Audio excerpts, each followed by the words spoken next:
Hey, good morning, everybody. John Murphy, CSSI. I hope you are doing well. I just thought I'd take a minute before I start my day, heading off to do a presentation and then a site visit on a property. But thought I would talk to you just about cost segregation. I get a lot of questions. Hey, what buildings are good for cost segregation? How complicated is it? How much involvement do I need to have in order to get this thing done? Is it a hassle, etc.? Couple things I'll just say. Normally what we recommend is that when you buy a commercial property, you buy an investment property, it has to have enough basis. So normally it needs to have, let's call it maybe 200,000 in basis approximately. So if you had a $250,000 building and you had 50,000 in the land value, you've got $200,000 cost basis. Anyway, that can be studied. We can make that work, and it's generally beneficial for the owner. The higher the cost of the property, the better it is, of course, with the study results. And the way that our costs go, that we've got kind of a minimum cost to get these things up and off the ground, and then as the building goes up in price, it doesn't correspond, kind of dollar for dollar that our study fees go up. So you tend to get a little better leverage when you've got bigger buildings. But nonetheless, it's we still study a ton of buildings that are $300,000, $400,000, $500,000, $600,000. Occasionally, I'll run into situations where an owner might check with their CPA and they might say, well, it's not worth the study. It's not worth the cost to do it. And an owner might be planning to hold the building for a long time, and they could actually benefit from the tax savings. And the tax savings might not be significant. Might be maybe $10,000 or something like that. And a CPA might say, well, that's not worth it. Well, the question I have is, it's not the CPA's money, it's the building owner's money.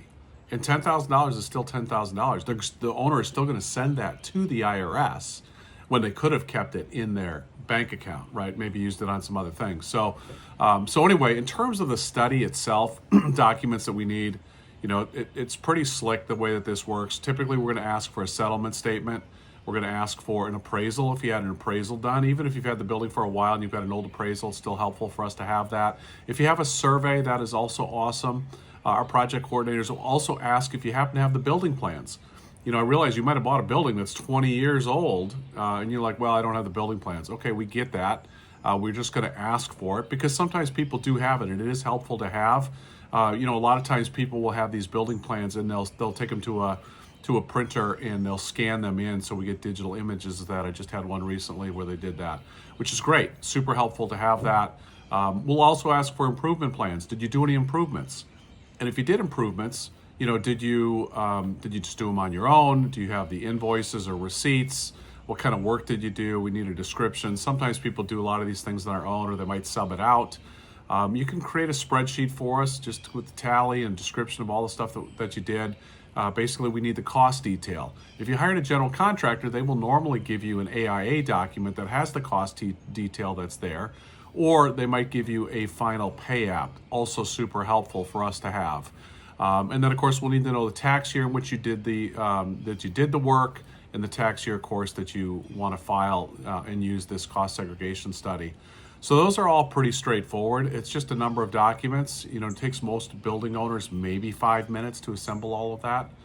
And once they do, they can send it over to us, and we'll take a look at it. We will schedule a site visit, so either myself will come out, or we've got an entire network across the whole U.S. Of photographers who will come and take pictures of the property.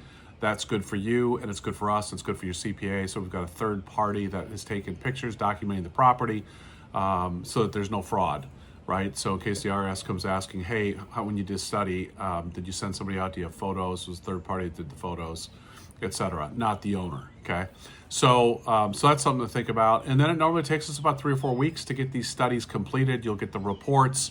You can share that with your CPA, or you can have them included on the email that goes out.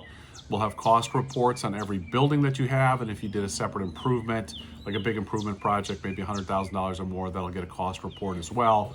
If it's commercial property, that's going to get qualified improvement property status. So, which is beneficial. That's 15-year class life. So anyway, that's the process. I work all over the United States. John Murphy, CSSI, the firm that I represent, has been around for 22 years now. We've done more than 50,000 studies, all kinds of buildings, all asset classes, all building types.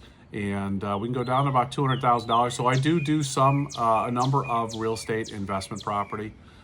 for owners if they can benefit from it. And we always recommend that you talk with your tax advisor or your financial advisor to get advice to make sure that the increased accumulated depreciation that we generate is something that you're actually going to be able to use. We cannot give tax advice. We're the engineering tax consultancy that does the work on your behalf or on the behalf of your CPA. So I also publish a blog at costsegbuilding.com. You can also follow me on Twitter or X at costsegbuilding.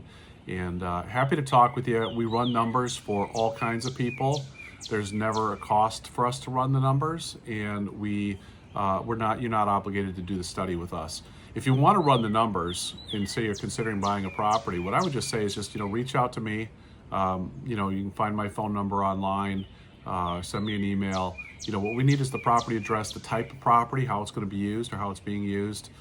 Give me some idea on the land value. If you don't have that, I'll take an estimate at it that you would ultimately have to approve if you went through on a study. And then we'll create the basis and let us know when you plan to close on it or when it's going to go into service. And if you're going to do any big improvements on it, let us know that as well. And then we'll run the numbers. We'll send it back to you. It's basically just a math problem. We'll send you the documents, about 6 pages long. You'll share it with your tax advisor. You guys will run through the numbers, see does it make sense. Most owners are going to see somewhere between I would say probably between an 8 and 20 times return on their investment on their net after-tax cost. So it's significant. If you got a big building that's $10 million building or something like that, you might see 25 to 100 to 1. And depending on the asset class, you're going to see a different return. But the fact of the matter is that every owner is going to see a nice return on their investment in cost segregation. And again, just make sure you're talking with your tax advisor before you pull the trigger on that study. Anyway, John Murphy, work all over the U.S. Feel free to reach out to me. We'll talk soon. Take care.